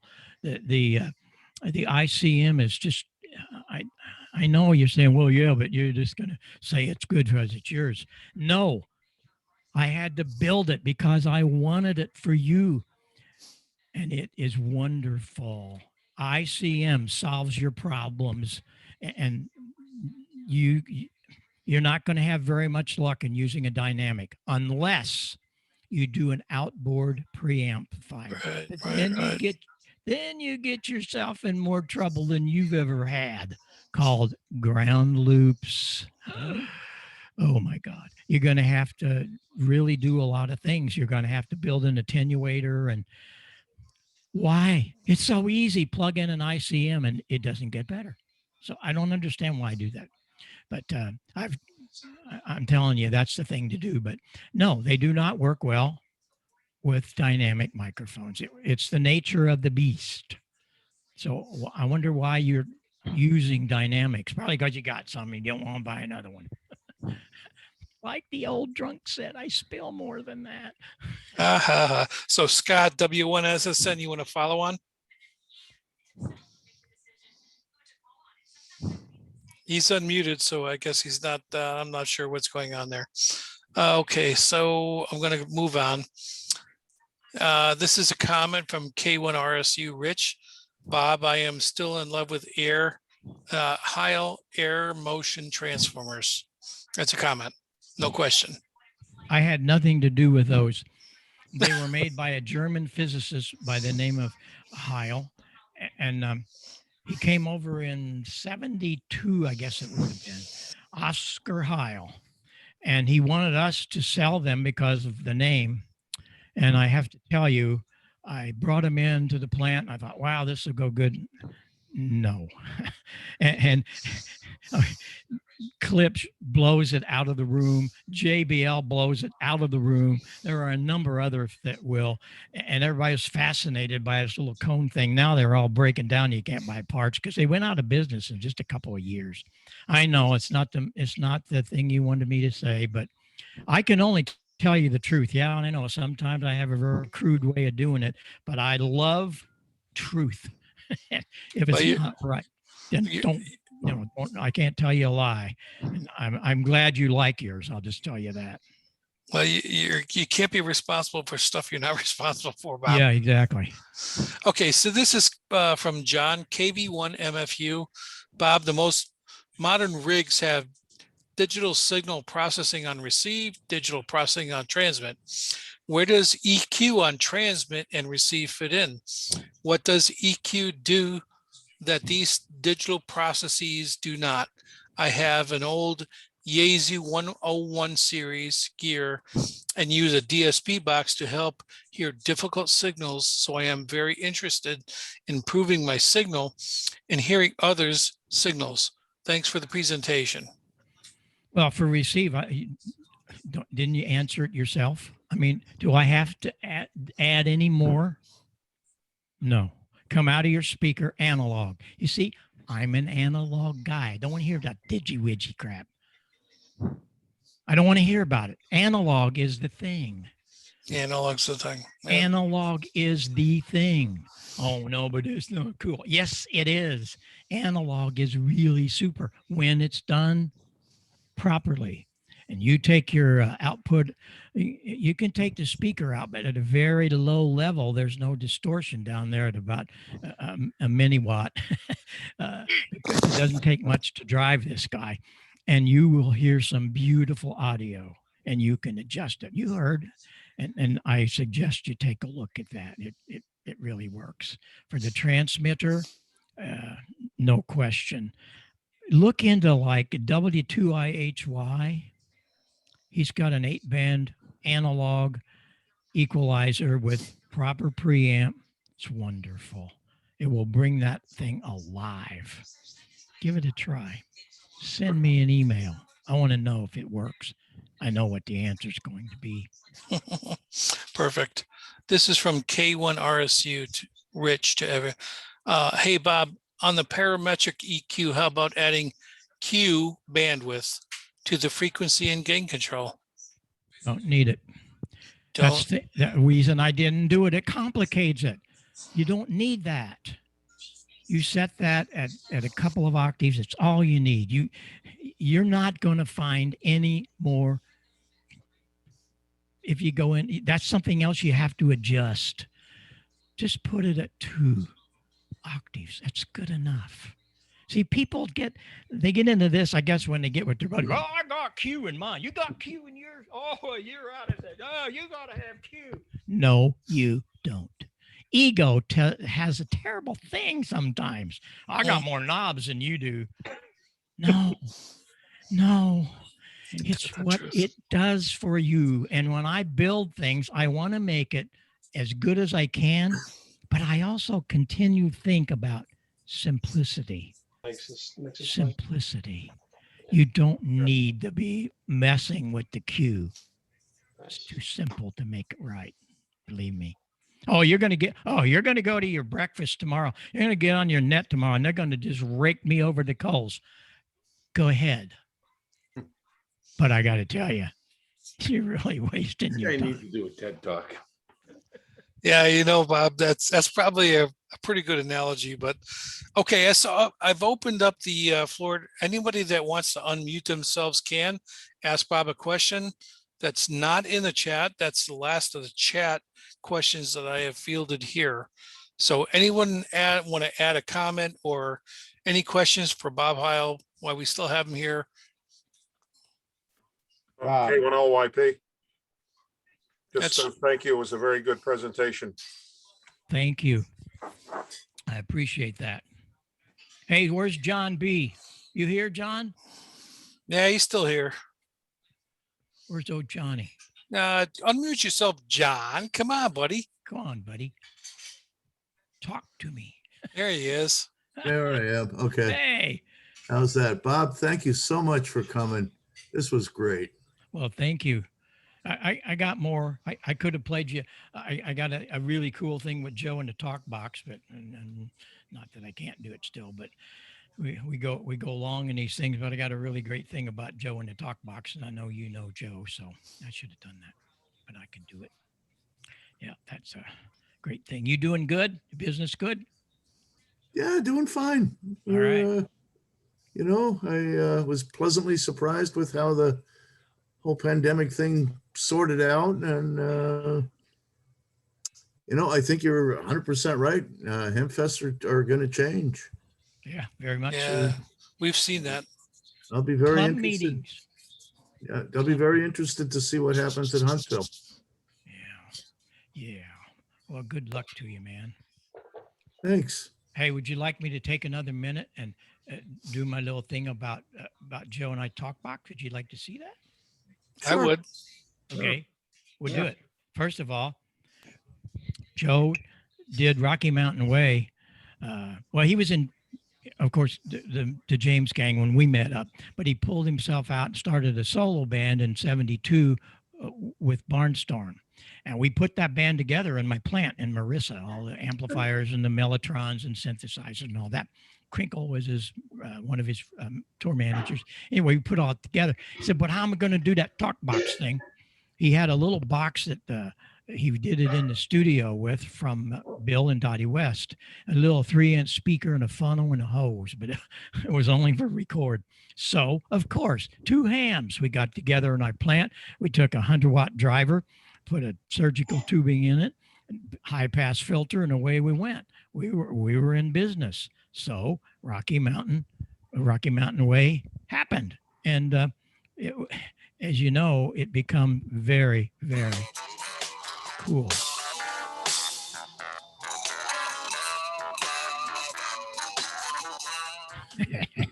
And he did great things with it. But then there's this other guy, Peter Frampton. Peter came over here with Humble Pie. We did most all their tour when they first came over, and they pulled him out. He was a guitarist in Humble Pie.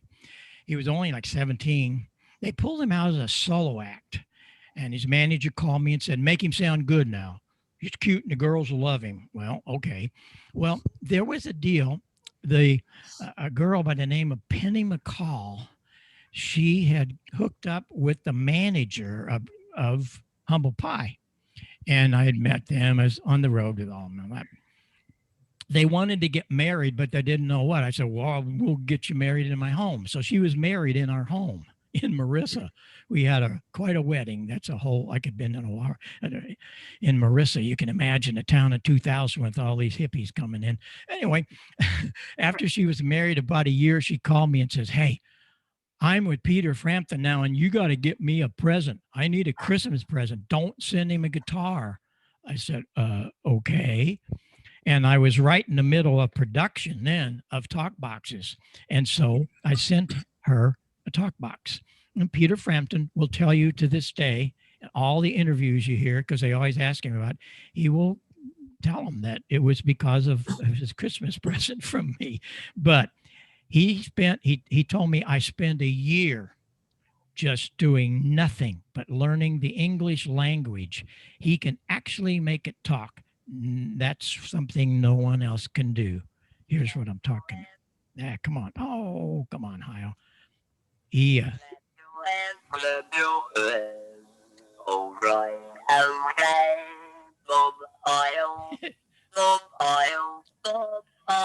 we become really good friends over the years. And that's true with all the artists I work with. If I couldn't be a friend, I didn't work for them. Because the situation was I was a businessman, but I had a soldering iron, and they gave me a lot of ideas. So that's all of that. I thought you'd get a kick out of that, John. And I hope we get to meet up sometime this year somewhere. That'd be great. I hope so. Yeah. And please pass regards to Sarah. I will do that. She's doing very well. She suffered 3 years of cancer, and she's in remission and good shape for the last 2 years. She just got her second shot. Good. So now we're just waiting the 10-day period so we can go find a restaurant with tablecloths and a waiter. I can't wait for that either. I got my second shot yesterday. Okay, good deal. So. Yep, I got mine some time ago because I'm an old guy. I'm 80 years old. Look like I'm 50 and act like I'm 12. But that's what I get for running around Walsh. N1AD, do you have a question? Go ahead. Yes, sir. I appreciate the opportunity to participate tonight. And Bob, I want to thank you for putting it on. It's a pleasure, and I appreciate it. I'm a fan of your product. I currently have your PR40. I actually started out with the 781. Yeah. And I was wondering if you can tell me in simple terms, although I don't really know, I don't really know the difference between the two. I heard good things about the PR40. Like I said, I started out with the 781. I was wondering if you could tell me what the difference is between the two units. Pretty simple. There you go. They're pretty much the same, except the PR40 I built for broadcast. I was stupid. I never intended for it, or I never thought it would come into ham radio. I built it for the broadcasters and for instrument microphones. It gets down to 28 cycles. No other microphone does that. And it's really great. But when you use it at ham radio, you got to tame the heck out of it. A lot of guys don't. So I hear them really boomy, bassy, and they don't take care of it.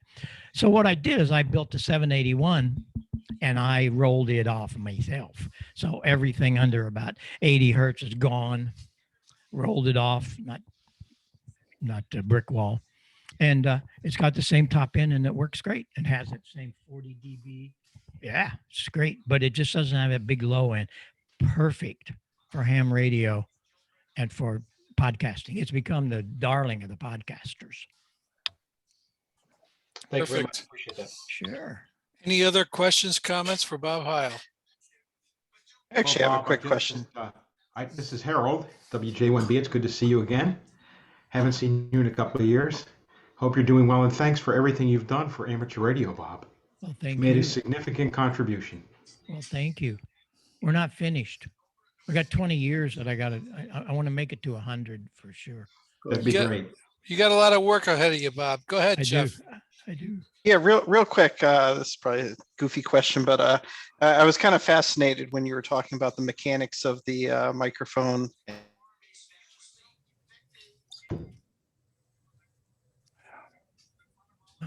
People with that, like, I don't know what you call it, but it's not foam. It's a thing that covers it. It's like a screen Cover. In front of it. Instead of attached to a microphone, it's a separate piece. Why do they do that in the recording studios? First, like the foam, I guess. Why, I just told you. The microphones in the studio are extremely sensitive. And I just have to shake my head when I hear these guys on ham radio. I'm using a condenser. Talk about ego. They are terrible for ham radio because they pick up the whole room. That's what they're designed to do in the recording studio. But I don't think any of us have a room. Even this studio I built specifically for my organ work and my other video work, it nowhere close. I can't use that. And so when they use these ultra sensitive microphones in these multi-million-dollar studios, they have to put the screen in front of them, just like we do with the foam. It's the same deal. But there, they use the screen. It's cooler, and they don't have to worry about it ripping or tearing because those things get used a lot. But it does the same thing. It's acoustically transparent, and it keeps all the breath and especially for singers, you got to think about that. They're really belting a lot of air out of their mouth, driving those microphones crazy. That's why they do it. Got it. Thanks. Sure. Perfect. Any last comments or questions for Bob? So Ed, W1YSM, back to you. Bob, it was absolutely an astonishing couple of hours. I kept thinking it was sort of like if I was alive at the time when Babe Ruth was around, talking to him, looking at someone you knew was a living icon, and there they were right in front of you. Oh my! Thank you. The jaw-dropping moment occurred for me. I did not know what a Heil talk box was. But when you said Frampton, I went, my God, that's what that is, because I never understood how he made that sound. And it just literally blew me away, I must admit. Absolutely. It's you. Absolute pleasure. You're the first one in what we hope will be a series of iconic speakers, and so to speak, actually, coming to talk to our club. And we just can't thank you enough for your expertise, all you've done for the hobby. It's an honor and a privilege to share electrons with you. What can I say? Well, thank you. Thank you. And I just love sharing all of this with everybody. That's that's the important part for me. And I love doing these things. And as I say, we come back and do even tighter things on subjects, and that works great. So I thank you so very much. Well, you're very welcome. And it's clear that all of this activity is oxygen for you. It's really what keeps you going, and Exactly. keep breathing. What can I say? And it's been an absolute pleasure. Does anyone have any other comments? By the way, the next time you hear Peter Frampton, just remember that that talk box is because of a ham radio operator. Oh, you're gonna be forever. Every time I hear Mhm. Peter Frampton, I'm gonna remember Bob Heil. So that's forever connected in my mind. Mine too. Well, thank you very much, and stay safe. Have a healthy and a happy decade, and we look forward to you getting to be 100. Yes, sir. I'll do that. You And got 20 years, buddy. I got an ending thing for you. I'm going to do. You can shut this off when you want. I'm going to walk over here about 20 feet, and I'm going to fire this thing up, and we'll play a Karen, minute, listen to this. and then we can make some music. But for now, I'm going to say good night to you. I thank you. Let's come back and do some more You things. just finished John this B, talk. thank you. And let's go Good from night, there. Jim. So here we go. Good night, Jim.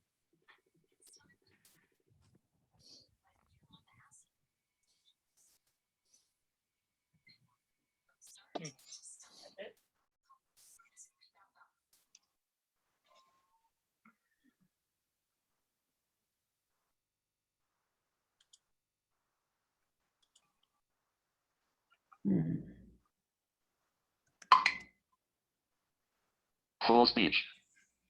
Yeah, Alt F3. Alt F4. Alt F4. Zoom meeting. let's see. Q. Alt F. Alt F4. here, but I don't know what's going on. Everyone mute, please.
That was fantastic, guys.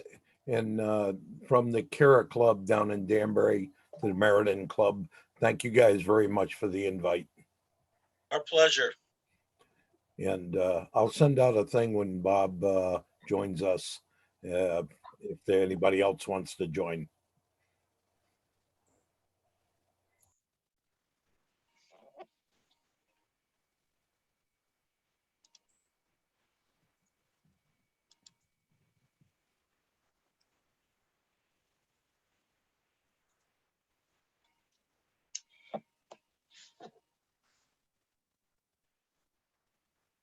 I think we're done. Is that it?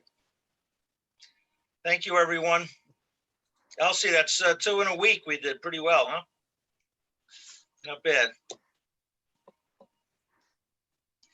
Rich, it's good to see you. K1RSU. You're on mute. It was. Can you hear me? I can now. It's good to see you and Brenda. I haven't seen you guys for a year. Well, COVID. But hey, like Bob, I was Hi, guys. into I was into ham radio Yeah. and my accordion back in 1960. So I'm still into it. And dancing. That's Brenda and I dancing up there. Yes, yes. Oh. Who's wearing the dress? Her? That's me. She's the only one in the family that can read. All right. We went up to, I think, 84, 82, I think was the highest. Is that right, Jeff? 83 I counted. 83. I have to get over I saw 100 to 83. justify getting that extra large group. Well, better safe than sorry, right? Absolutely. It was 80. It was 83. Yeah. Oh well. The bitter end, it was about 77 or so. So we only lost a few. So that was very good job. Not as many questions as I thought. Yeah. Yeah. Well, how many questions? Who has the temerity to go up to Babe Ruth and ask him a question about hitting? You know, I mean, it's I couldn't believe it. Peter Frampton. That's wow. That's Just a side note too on that, Ed. There's about 10 other artists who also use the talk box, like Steely I Dan. Googled it and I saw that. Yeah. Yeah. It's cool. I thought the talk box is what kept Rich going, but apparently not. Yes, he has an internal talk box. Good night, everyone. All right, folks. Thank you All all. right. Rob, Good thank you night. very much. Work coordinated well. Thanks to all the moderators, including you operating out of your comfort zone, Ed. Thanks, Jeff. Welcome. All right. I'm gonna end this, Rob. See you later, buddy. Good night, everyone. Take care. All right. All right. Bye. Stay safe.